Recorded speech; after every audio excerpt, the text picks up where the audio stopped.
So this is the last time I'm having this conversation with you, telling you you need to be respectful to people and you need to learn how to problem solve. How old are you?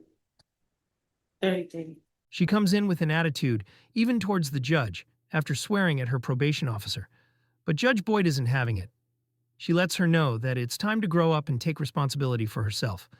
Watch as the judge tampers down this attitude and entitlement to the point that the woman who has a response for everything no longer has anything to say.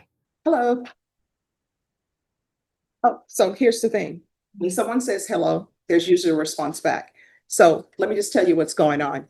You're being rude and disrespectful to your probation officer. You act like you're not on probation. When I say there's to be no contact, there's to be no contact. And now you're using profanity towards the probation officer like you're not on probation and that this is somehow his fault. It is not. It's all your fault. You're here because you're on deferred adjudication for injuring someone who's an elderly person. That's why you're here. You're not on probation because he placed you on probation. You're not on probation because he committed a crime and you're taking the time for him.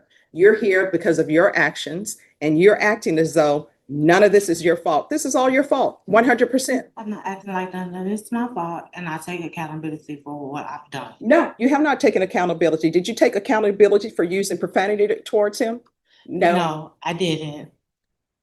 And I don't know why people think that when you're in a situation where you should be using logic to find what are using your cognitive skills to decide how I'm going to proceed with this, instead, you go after your probation officer. And the probation officer, let's be honest, every defense attorney will tell you a probation officer holds your life in their hands because you know what? Let's say you're supposed to report to probation at 9 a.m. and you end up reporting at 9:05. Guess what? You have not reported at 9 a.m. A probation officer could say, hey, that's a no report. But sometimes they may take sympathy on you and say, I realize what's going on. They're here, but they don't have to do that. Yes. And you using profanity towards a probation officer is not helping your case at all. And I understand that. And the reason why I did, and I didn't, I just said the F word because he called me a liar. And when I didn't lie to him about any situation that was going on, I sent them all the information from my legal aid lawyer. I sent them everything. He even gave me his personal number for me to contact him. When I had to go to the emergency room and had to get a blood transfusion, he even offered to take me there. He called. This is not your blood. This is not about your blood. I know it's not about my blood, but it's he basically, when I went to go see him, he was telling me that I lied to him, which I never lied to him about anything. No. This starts with you wanting to go to a location where I said you are not allowed to have contact. That's where all of this came up. Then everything snowballs into something else. Yes, ma'am. And I did exactly what you told me to. I didn't go to that location. I filed my police reports. I did everything that I could do without going to that location. All right, so then that was it. I don't know. What do you expect him to do?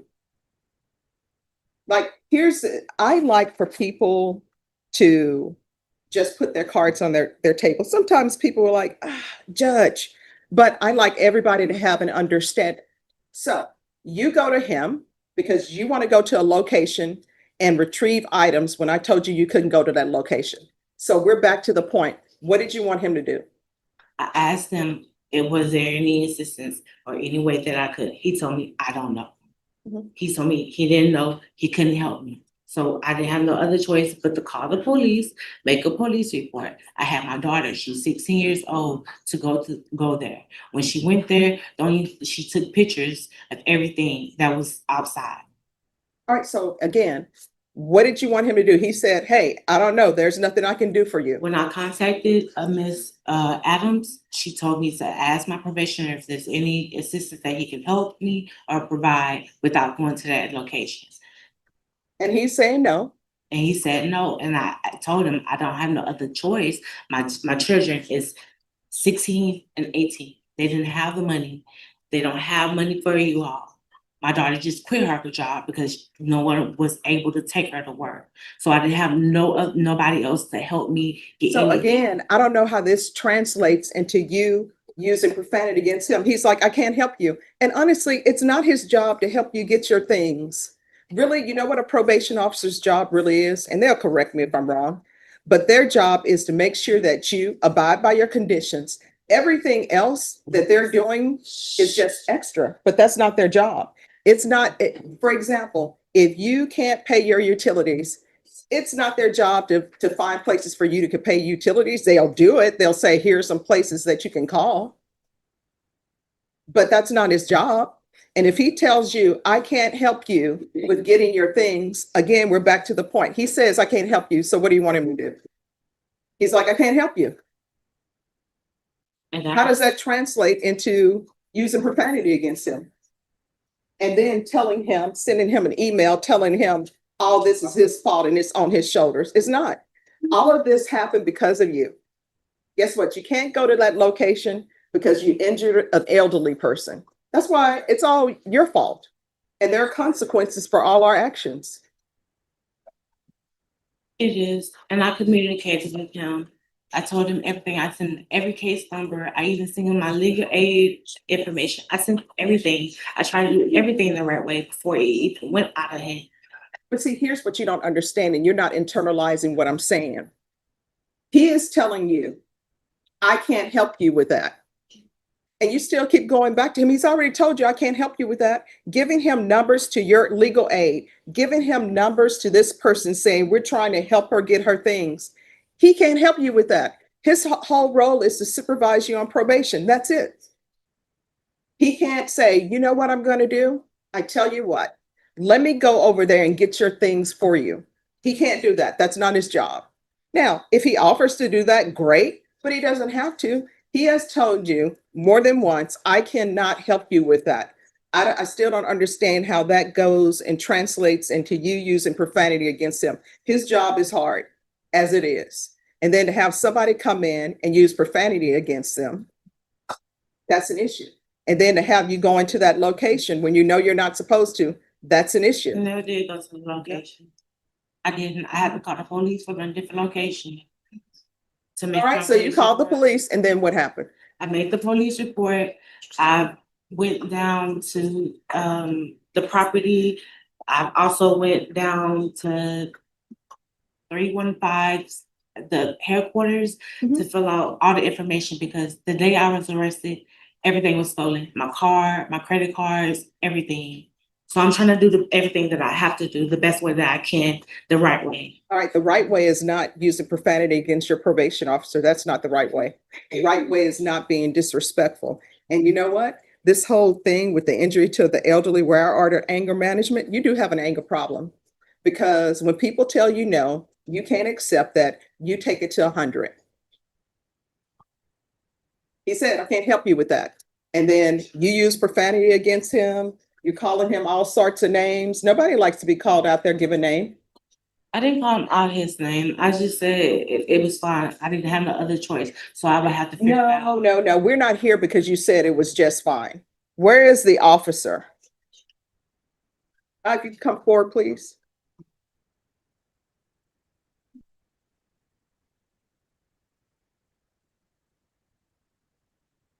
Ma'am, stand on this side.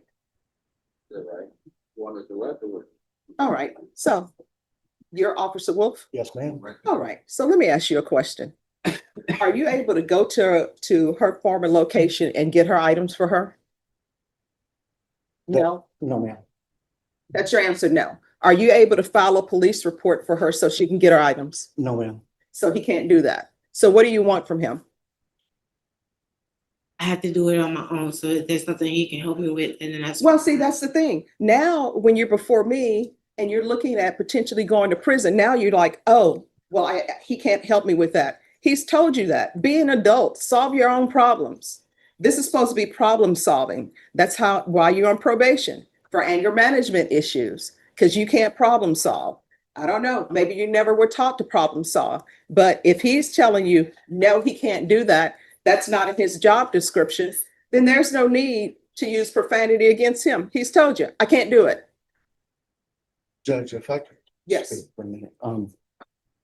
Throughout my time working with Ms. Holmes, it's been pretty apparent that she has a pattern of not taking responsibility or accountability for her behavior. This last incident just kind of made it painfully obvious how there's a deeper issue. Mhm. There's a heart issue. Until she can get her heart right, this pattern of behavior is going to continue for her throughout her life. Mhm.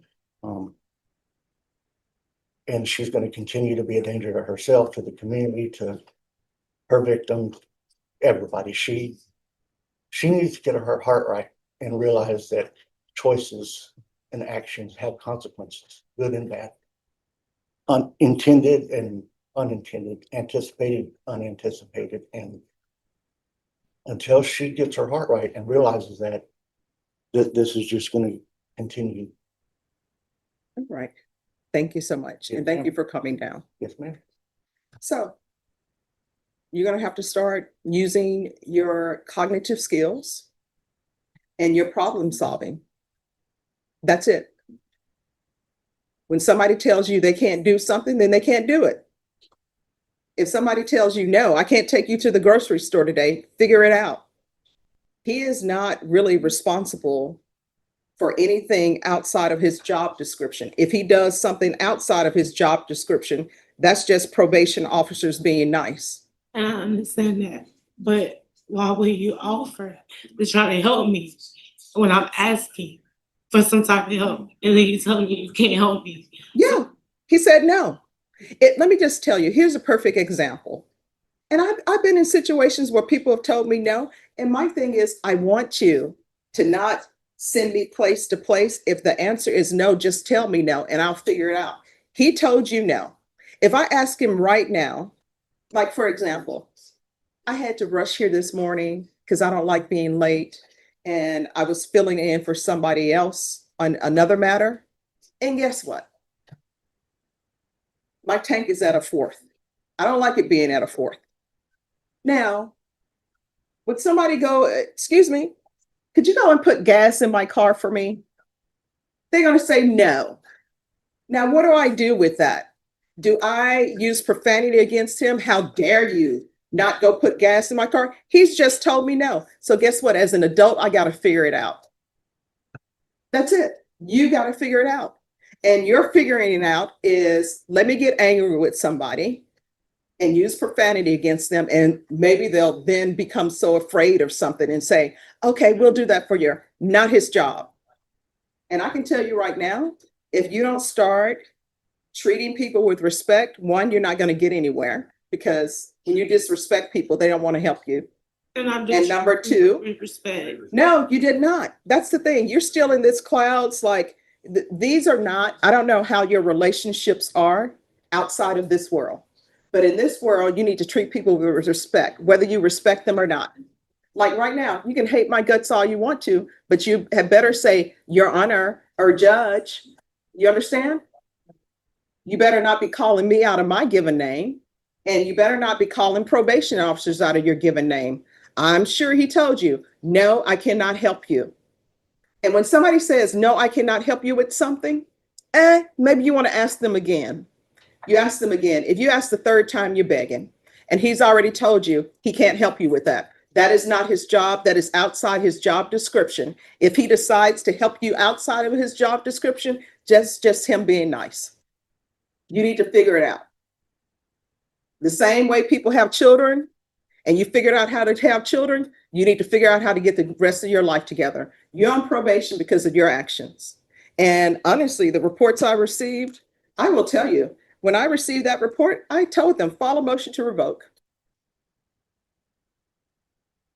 And then probation came to me and said, Judge, could we do a compliance hearing to have her come in? And I'm like, yeah, if you all want to do a compliance hearing, we will do a compliance hearing. So this is the last time I'm having this conversation with you, telling you, you need to be respectful to people and you need to learn how to problem solve. How old are you? 33. You're 33-year-old. You figured out how to get all of those piercings, right? You figured out how to get the nails. You figured all of that out on your own. You need to figure this out on your own. Is there anything else you need from me?